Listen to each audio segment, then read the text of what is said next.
Right, so Donald Trump's Gaza takeover plan is still dominating news headlines, and when I covered several instances of politicians and world leaders outside of Israel condemning his plans for removing the population of the Gaza Strip elsewhere, an act of ethnic cleansing dressed up as an excuse to rebuild, those within Israel are all for it. I can't imagine why.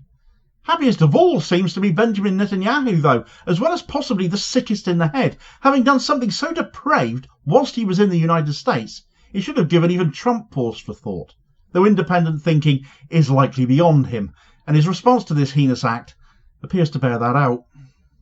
But the actual idea of allowing first Gazans who want to leave, I mean, what's wrong with that? They can leave. They can then come back, they can relocate and come back, but you have to rebuild Gaza. If you want to rebuild Gaza, you can't have, this is the first good idea that I've heard. It's a remarkable idea.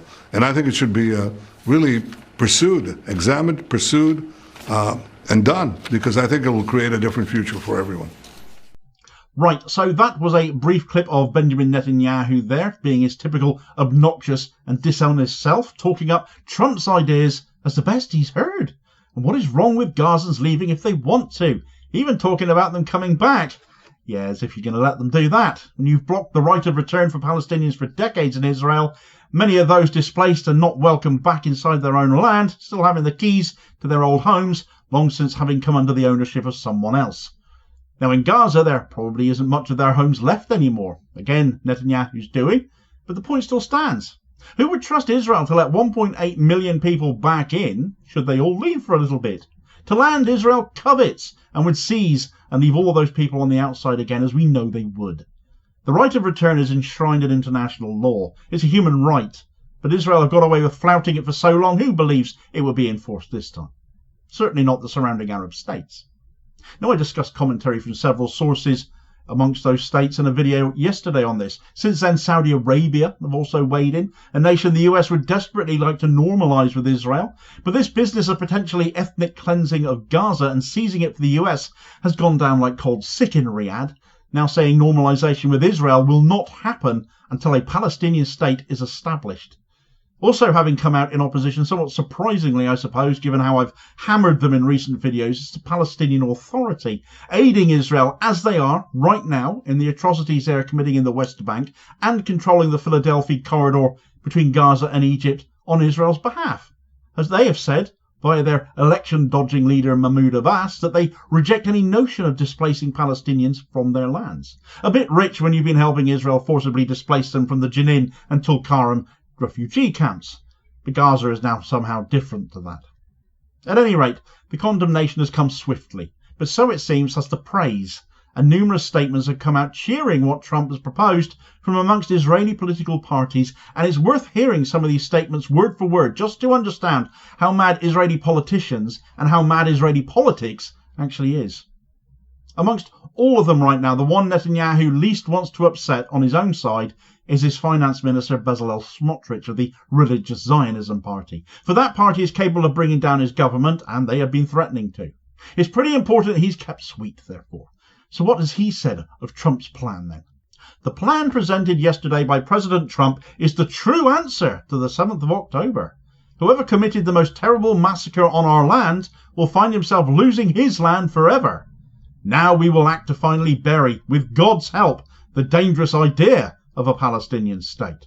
For what we saw and heard yesterday from President Trump, we must say a big thank you, and much more than a kind word, to Prime Minister Benjamin Netanyahu, and to Minister Ron Dermer, who has accompanied him in Israeli-US relations for many, many years.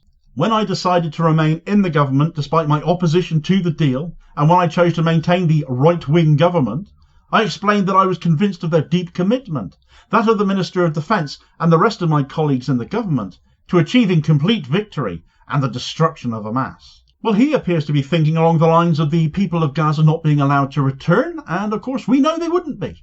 They know they wouldn't be. Surrounding Arab countries know they wouldn't be.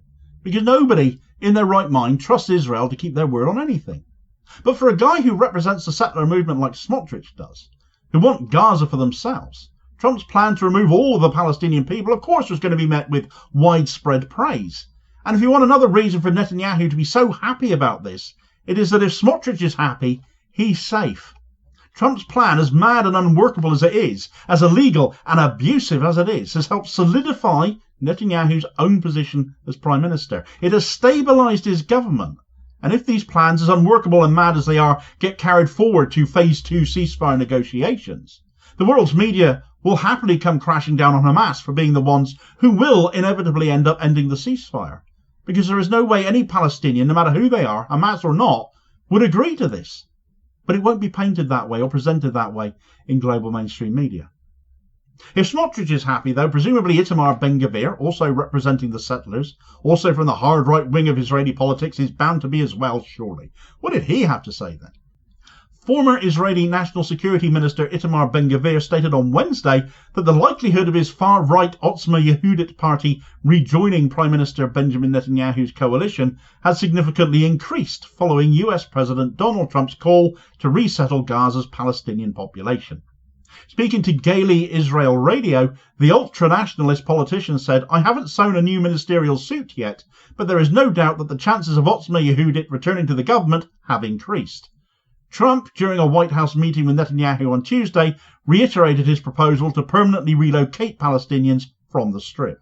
I think we can take that as a yes then, being perfectly happy with Trump's plan, though Ben-Gvir has said he would only rejoin Netanyahu's government when the genocide in Gaza resumes. He clearly expects such a plan, if taken forward, to deliver just that then, as does Smotrich, who said he would pull the plug if the ceasefire didn't end. The expectation from the far right is this will trigger more fighting rather than present itself as some kind of insane solution. But however the Palestinians are removed, as long as they are removed, these two and their rancid parties will be more than happy about it. But it isn't just the far right in Israeli politics who are pleased by what Trump has said either, as this post on X made by another politician, Efrat Reitan of the centre-left The Democrats Party, is extremely worrying because it speaks to how broad a consensus there actually is in the Knesset on this point, and actually what passes for left-wing versus right-wing in Israel. Because if this is her view as a supposed social democrat, the Overton window out there is skewed beyond belief. She said, "I am optimistic. President Trump wants to succeed, is interested in the good of Israel and the good of the United States, and is an experienced businessman.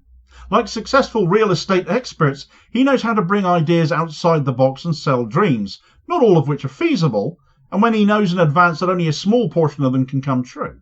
This should be clear to us too. We must examine Trump's plans from a responsible and objective perspective, including security and political issues, and with the cooperation and involvement of the international community and the Palestinians. A thorough and comprehensive discussion is necessary and vital for the future of the region.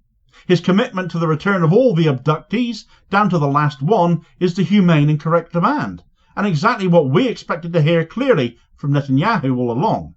We will continue to demand the obvious, a state commission of inquiry and the dismissal of the government that brought disaster upon us. These are our goals. Let's not forget Netanyahu is the father of the concept, the suitcases of money, the strengthening of Hamas, and the one directly responsible for the 7/10 disaster and the neglect that followed. But where this idea, that is all it is after all, that is likely all it will ever be, might have cross-party agreement in Israel, it's come with something of a warning for Trump as well, as Netanyahu had a present for him. But if this was the sort of present he gave me, I'd be throwing it back at him. Damn fast. During his meeting at the White House on Tuesday, Israeli Prime Minister Benjamin Netanyahu gifted US President Donald Trump both a golden pager and a standard one. That was a great operation, Trump remarked, according to an Israeli Channel 12 report. As a reciprocal gesture, Trump gifted Netanyahu a photo of the two from the visit, inscribed with the dedication, "To Bibi, a great leader." On the 17th of September 2024, Israel carried out a mass terror attack in Lebanon, during which thousands of pagers used by Hezbollah were detonated in a targeted Mossad operation. A day after the attack, thousands of walkie-talkies exploded too. The attacks injured thousands of people and killed many. Who in their right mind would accept a pager as a gift from Benjamin Netanyahu, let alone two? But what am I saying? This is Donald Trump, and being in a right mind, he isn't. But given what Israel did, what kind of gloating celebration of wreaking death and destruction is this, that Netanyahu thinks this makes for an acceptable kind of a gift? Trump is an idiot for accepting it, but then if it's made of gold, he's going to be all over it like a rash. And Netanyahu is clearly as unhinged, if not more so than ever we thought he was before. Instead, Trump praises the operation, which maimed or killed so many innocent parties in Lebanon because it was such an indiscriminate attack. But I'd also take it as a warning if I was Trump, as a reminder of who is really in charge here. Who was pushing whose chair in when they met, after all, that Trump is getting massively ridiculed over. And this gift from Netanyahu, to my mind, just says, remember who is in charge here. And where Trump has recently opined about Iran potentially trying to assassinate him, the bigger danger here might just be Israel. For more on reactions to Trump's plan, including Hamas's views on the subject, do check out this video recommendation here as your suggested next watch. Please do also hit like, share and subscribe if you have not done so already, so as to ensure you don't miss out on new daily content and help support the channel as well, which is very much appreciated, and I will hopefully catch you on the next vid. Cheers folks.